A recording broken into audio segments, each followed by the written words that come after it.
Please share it to all your contacts.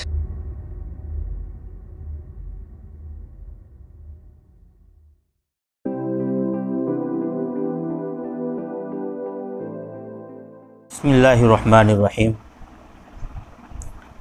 کل ہماری بات پوری ہوئی تھی وَكَانَ بَيْنَ ذَلِكَ قَوَامًا پر۔ اب آگے شروع کرتے ہیں۔ عباد الرحمن کی صفت، رحمان کے بندے کون ہوتے ان کی صفتیں بیان ہو رہی ہے۔ اب ایک اور صفت بیان ہو رہی ہے، وَالَّذِينَ لَا يَدْعُونَ مَعَ اللَّهِ إِلَٰهًا آخَرَ وَلَا يَقْتُلُونَ النَّفْسَ الَّتِي حَرَّمَ اللَّهُ إِلَّا بِالْحَقِّ وَلَا يَزْنُونَ وَمَن يَفْعَلْ ذَلِكَ يَلْقَ أَثَامًا۔ ترجمہ سن لیتے ہیں۔ اور رحمان کے بندے وہ ہے جو اللہ کے ساتھ کسی دوسرے معبود کو نہیں پکارتے ہیں اور نہ وہ قتل کرتے ہیں اس جان کو، اس نفس کو جس کو اللہ نے حرام قرار دیا ہے مگر حق کے ساتھ، یعنی جو قصاصاً اگر کسی کو قتل کیا جاتا ہے تو یہ تو شریعت نے قتل کرنے کی اجازت دی ہے۔ اگر کوئی ایسا جرم کرتا ہے، چوری کرتا ہے تو اس کے ہاتھ کاٹے جاتے ہیں، تو یہ تو شریعت کی سزا ہے، تو اس کو کاٹنا یہ تو جائز ہے، لیکن بغیر کسی جرم کے شریعت نے جس کو قتل کرنے کی اجازت نہیں دی ہے اور اس کو وہ قتل کرتا ہے تو یہ حرام ہے۔ اور رحمان کے بندے وہ ہوتے ہیں جو ناحق کسی کو قتل کرتے نہیں ہیں۔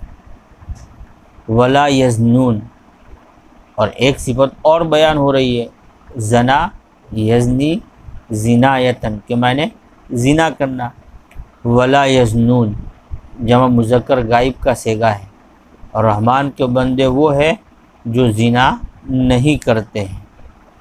وَمَن يَفْعَلْ ذَلِكَ يَلْقَ أَثَامًا، یلقا لقی یلقا لقاءً کہ میں نے ملاقات کرنا، سامنا کرنا۔ وَمَن يَفْعَلْ ذَلِكَ، اور جو ایسا کرے گا، یعنی کسی کو ناحق قتل کرے گا، زنا کرے گا، یلقا اثاما تو وہ گناہ کا سامنا کرے گا، یا اثام کے معنی گناہ کے، لیکن مراد عذاب کا سامنا کرے گا۔ وَمَن يَفْعَلْ ذَلِكَ، اور جو ایسا کرے گا یعنی زنا کرے گا، ناحق کسی کو قتل کرے گا، یلقا اثاما تو وہ عذاب کا سامنا کرے گا۔ یلقا اصل میں لقی یلقا، یا گر گئی ہے، چونکہ من یہ شرطیہ جملہ ہے، یلقا اس کا جواب ہے اور جواب شرط مجزوم ہوتا ہے، اور چونکہ یلقا یہ معطل صیغہ ہے، حرف علت یا ہے، تو مجزوم ہونے کی صورت میں اس کی یا گر گئی۔ اثام کے لفظی معنی آتے ہیں اثیم یأثم اثما کہ معنی گناہ کرنا، لیکن یہاں مراد عذاب ہے۔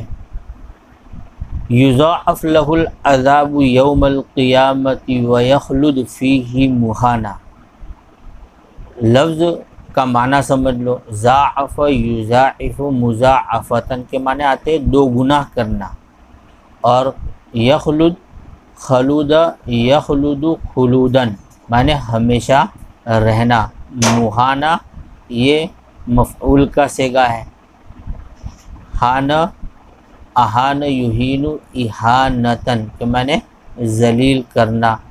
یضاعف لہ العذاب، ایسے شخص کو جو زنا کرے گا، ناحق قتل کرے گا، تو اس کے لیے قیامت کے دن عذاب دو گنا کیا جائے گا، اس کو دوہرا عذاب دیا جائے گا، یعنی گویا کہ زنا اور ناحق قتل کرنا یہ اتنا بڑا جرم ہے کہ قیامت کے دن جو عذاب ہوگا وہ دوہرا عذاب دیا جائے گا۔ وَيَخْلُدْ فِيهِ مُحَانًا، اور کمال ہے یہاں پر کہ اس عذاب میں وہ ہمیشہ رہے گا ذلت کے ساتھ۔ یہاں مہانہ کی قید کہ ظاہر بات ہے کہ عذاب میں تو رہے گا ہی، تو پھر ذلیل ہونے کے ساتھ ہمیشہ رہے گا، تو ذلیل ہونے کی قید کیوں لگائی؟ اس لیے کہ بسا اوقات ایسا ہوتا ہے کہ انسان جو ہے آج کل دنیا میں ہو رہا ہے کہ جیلوں میں بس اس لیے جاتے ہیں کہ جیلوں میں بھی آرام ملتا ہے. بہت سی ایسی جیلیں ہیں کہ جس میں لوگ خوشی کے ساتھ رہتے ہیں اور کہتے ہیں کہ وہاں مجھے مزہ آیا، جیل میرے لیے نعمت ثابت ہوئی. تو گویا کہ جہنم کی جیل جو ہے، جہنم کا عذاب، وہ کسی کے لیے نعمت نہیں بنے گا، وہ اس میں ذلیل و خوار ہو کر رہے گا. الا من تاب وآمن وعمل عملا صالحا فاولئک یبدل اللہ سیئاتہم حسنات وکان اللہ غفورا رحیما. اب انسان گناہ کرتا ہے لیکن توبہ کا دروازہ بند نہیں ہے. یہ نا امید اگر انسان بسا اوقات دنیا میں بڑے بڑے جرم کر دیتا ہے لیکن دنیا میں نا امید ہو جاتا ہے، تو اللہ تبارک و تعالیٰ نے بیان کیا کہ انسان کو نا امید نہیں ہونا چاہیے، بھلے کتنے ہی گناہ کر لے لیکن توبہ کا دروازہ کھلا ہوا ہے. تو یہاں پر یہ بیان کیا جا رہا ہے من تاب الا من تاب، مگر جس نے توبہ کی. تاب یتوب توبن کے معنی توبہ کرنا. مگر جس نے توبہ کی، وآمن وعمل عملا صالحا، اور نیک اور ایمان لایا اور نیک اعمال کیے. توبہ کا مطلب صرف یہ نہیں ہوتا ہے کہ بس توبہ اللہ میں نے گناہ کر لیا مجھے معاف فرما دے. شرط لگائی. توبہ کمال کو اس وقت پہنچتی ہے کہ انسان واقع میں اندر سے اللہ کی ذات پر ایمان لے آوے اور اعمال صالحہ کے ذریعے سے اس کا اظہار کرے.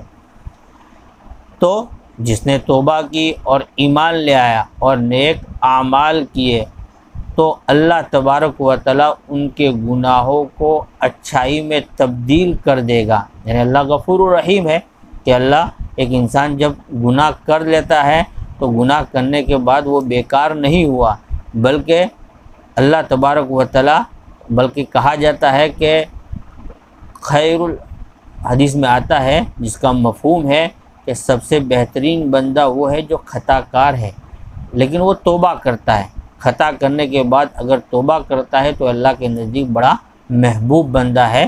تو اسی بات کو کہا جا رہا ہے. تو اللہ تبارک و تعالیٰ ان کے گناہوں کو اچھائی میں تبدیل کر دے گا اور اللہ غفور الرحیم ہے. ومن تاب وعمل صالحا فإنه يتوب إلى الله متابا. اس آیت میں کہ حقیقی توبہ کیا ہے اس کو بیان کیا. ومن تاب، اور جس نے توبہ کی، وعمل صالحا، اور اس نے نیک کام کیے، فإنه يتوب إلى الله متابا، تو وہ اللہ کی طرف حقیقت میں رجوع کرنے والا ہے. تاب متابا، متابا یہ مصدر ہے، مصدر میمی جس کو کہتے ہیں اور گویا کہ مفعول مطلق ہے. فإنه يتوب إلى الله متابا، تو وہ حقیقت میں اللہ کی طرف رجوع کرنے والا ہے. تو گویا کہ اصل توبہ یہی ہوئی کہ جس نے توبہ کی اور ساتھ ساتھ نیک اعمال کیے. تو نیک اعمال کا ظہور یہ اصل توبہ ہے. والذین لا یشہدون الزور، پھر دوبارہ رحمان کی صفتیں بیان ہو رہی ہے. والذین لا یشہدون الزور، شہید یشہد شہادت معنی گواہی دینا، زور کے معنی آتے ہیں باطل اور شرک کے، لیکن یہاں مراد جھوٹ ہے اور جو جھوٹی گواہی نہیں دیتے ہیں. وَإِذَا مَرُّوا بِاللَّغْوِ مَرُّوا كِرَامًا، مر یمر مرن با کے صلے کے ساتھ میں نے گزرنا. مررت بِهِ، میں اس کے پاس سے گزرا. تو مر کا صلہ ہمیشہ با آتا ہے. اور جب وہ لغویات اور غیر مناسب چیزوں کے پاس سے گزرتے ہیں، مرو کراما، کریم کی جمع کراما، تو وہ شریفوں کے انداز میں گزر جاتے ہیں، ادھر توجہ نہیں کرتے ہیں، ادھر اپنی دلچسپی کا اظہار نہیں کرتے ہیں، بلکہ وہاں سے شریفوں کے انداز سے گزر جاتے ہیں. یہ رحمان کی صفت ہے. مزید آگے ان کی گویا کہ صفت بیان ہو رہی ہے کہ رحمان کے بندے کون ہیں. والذین اذا ذکروا بآیات ربہم لم یخروا علیہا صما وعمیانا۔ ذکر یذکر تذکیرا مانے ذکر کرنا، تذکرہ کرنا۔ خر یخر خرن کے معنی گرنا۔ سم یسم سمن بہرا ہونا۔ عمی یعمی عمیانن مانے اندھا ہونا۔ والذین اذا ذکروا بآیات ربہم، جب ان کے سامنے ان کی رب کی نشانیوں کا تذکرہ کیا جاتا ہے، لم یخروا علیہا، تو وہ ان نشانیوں پر اندھے اور بہرے ہو کر نہیں گرتے ہیں۔ یعنی گویا کہ دین کے نام پر وہ ہر چیز کو قبول نہیں کرتے، بلکہ تحقیق کرتے ہیں کہ شریعت میں واقع میں ایسا ہے۔ ہر کسی نے ورگلا دیا کہ بھئی دین ہے، کہ دین میں ایسا ہے، قرآن میں ایسا ہے، شریعت میں ایسا ہے، نہیں، بلکہ دین کے نام پر وہ تحقیق کرتے ہیں، شریعت پر وہ تحقیق کے ساتھ چلتے ہیں۔ یہ رحمان کی صفتیں ہیں۔ مزید ان کی صفتیں والذین یقولون ربنا هب لنا من ازواجنا وذریاتنا قرۃ اعین وجعلنا للمتقین اماما۔ ہب یہ امر کا صیغہ ہے، وہب یہب ہبتن کے معنی عطا کرنا، قرۃن معنی ٹھنڈک، اعین عین کی جمع ہے۔ والذین یقولون، اور جو کہتے ہیں ربنا، اصل میں یا ربنا تھا، حرف ندا محذوف ہے، اے ہمارے رب تو ہمیں عطا کر ہماری بیویوں میں سے اور ہماری ذریت میں سے آگ کی ٹھنڈک، یعنی ہماری ذریت اور ہمارے بال بچوں کو اور ہماری بیویوں کو ہمارے لیے آگ کی ٹھنڈک بنا۔ یعنی گویا کہ آل و اولاد اور گھر والے ہمارے لیے وبال نہ بنے بلکہ ہمارے لیے رحمت بنے، وہ اس کی دعا کرتے ہیں۔ وَجْعَلْنَا لِلْمُتَّقِينَ إِمَامًا، اور تو ہمیں متقیوں کا امام بنا۔ تو گویا کہ نیک لوگوں کا بڑا بننا، نیک لوگوں کا مقتدی بننا، یہ اچھی صفت ہے، اور انسان کو اللہ تبارک و تعالیٰ سے دعا کرتے رہنا چاہیے کہ اللہ تو ہمیں صالحین کا امام بنا، اچھے لوگوں کا۔ اس لیے کہا جاتا ہے کہ یہ دعا کی جاتی ہے کہ اللہ تو ہمیں صالحین کے زمرے میں اور صالحین کی جماعت میں شامل فرما۔ یہ ان کے اوصاف ہے۔ اولئک، یہ اوصاف اگر ہے تو ان کو کیا بدلہ ملے گا، تو اب اس کا بدلے کا تذکرہ ہے۔ اولئک یجزون الغرفۃ بما صبروا وَيُلَقَّوْنَ فِيهَا تَحِيَّةً وَسَلَامًا۔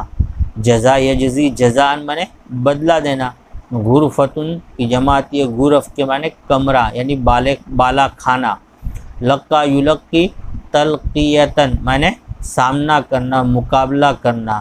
اولئک یجزون الغرفۃ، ان لوگوں کو جنت کے بالا کھانوں کا بدلہ دیا جائے گا جو یہ صفتیں اپناتے ہیں۔ اور ظاہر بات ہے کہ انسان جب یہ صفتیں اپنائے گا، محنت کرنا پڑے گا، اور اس کو جگہ جگہ پر جو ہے آزمائشیں آئے گی، تو اسی لیے بما صبروا قید لگائی، اور ان کو بالا جنت کے بالا کھانوں کے ذریعے سے بدلہ دیا جائے گا، اس وجہ سے کہ انہوں نے ان صفات کی راہ میں صبر کیا۔ یہ پہلا بدلہ۔ وَيُلَقَّوْنَ فِيهَا تَحِيَّةً وَسَلَامًا، اور ان کو اس جنت میں ان کا خوش آمدید کیا جائے گا۔ اگر بہترین اس کا ترجمہ کیا جائے تو وَيُلَقَّوْنَ تَحِيَّةً وَسَلَامًا، اور ان کا خوش آمدید کیا جائے گا جنت میں، ان کو سلام سے نوازا جائے گا۔ تو گویا کہ ایک جنت میں داخل ہوتے وقت ان کا استقبال کیا جائے گا۔ خالدین فیہا حسنت مستقرا و مقاما۔ خلود یخلد خلودن ہمیشہ رہنا، خالدین فیہا، اور وہ اس جنت میں پرماننٹ رہیں گے۔ اصل میں انسان کو بسا اوقات ایک نعمت ملتی ہے، عارضی ملتی ہے، تو اس کو یہ کہ بھئی یہ تو عارضی نعمت ہے، پھر ہمیشہ یہ غم ستاتا ہے کہ کل یہ نعمت چھین جائے گی تو، لیکن یہاں وعدہ ہے خالدین فیہا، اس میں وہ ہمیشہ رہیں گے، پرماننٹ رہیں گے۔ حسنت مستقرا و مقاما، اور یہ جگہ جنت کی جگہ ہمیشہ رہنے کے اعتبار سے اور عارضی رہنے کے اعتبار سے کیا ہی اچھی ہے، یعنی انسان کو ذرا بھی اس میں جو ہے ٹھکانہ مل جاوے تو یہ جنت کی جگہ ایسی ہے کہ انسان اس کو کبھی بھول نہیں سکتا ہے، تو یہ اس کو بدلہ ملے گا۔ اور آگے پھر اللہ تبارک و تعالیٰ نے اپنی فیاضی بیان کی کہ اگر انسان گناہ بھی کرتا ہے، سب کچھ کرتا ہے، لیکن میرا توبہ کا دروازہ کھلا ہے، توبہ کرو گے تو میں غفور الرحیم ہوں۔ لیکن اس کے باوجود بھی اگر کوئی انسان جو ہے محروم ہے، بدقسمت ہے، تو اس کے بارے میں یہ اعلان ہے، قُلْ مَا يَعْبَأُ بِكُمْ رَبِّي لَوْلَا دُعَاؤُكُمْ فَقَدْ كَذَّبْتُمْ فَسَوْفَ يَكُونُ لِزَامًا۔ ابا یعبع ابعن، با کے صلے کے ساتھ کے معنی آتے ہیں پرواہ کرنا، فکر کرنا، توجہ کرنا۔ قل، تو اے نبی جی آپ کہہ دیجئے، ما یعبع بکم ربی، میرا رب تمہاری پرواہ نہیں کرے گا، لولا دعاؤکم، اگر تم پکارو گے نہیں، اگر رب کو یاد نہیں کرو گے تو تمہارے پکارنے کی اور اللہ کی طرف متوجہ ہونے کی اور اس سے توبہ کرنے کی اللہ کو کوئی ضرورت نہیں ہے، ضرورت تمہاری ہے۔ تو بندوں کو چاہیے کہ وہ اپنے رب سے متوجہ ہو، کہہ دیجئے کہ میرے رب کو تمہاری کوئی پرواہ نہیں ہے، لولا دعاؤکم، اگر تم پکارتے نہیں ہو، فقد کذبتم، اور اگر یہ نہیں کرتے ہو تو تم تکذیب کرتے ہو، فسوف یکون لزاما، اور تکذیب کا وبال لازم ہو کر رہے گا، آ کر رہے گا، اور تکذیب کا وبال تم کو چھو کر رہے گا۔ تو انشاءاللہ آج ہمارا یہ ایک سبق مکمل ہوا، کل انشاءاللہ دوسرا سبق شروع کریں گے۔ والسلام علیکم ورحمۃ اللہ وبرکاتہ۔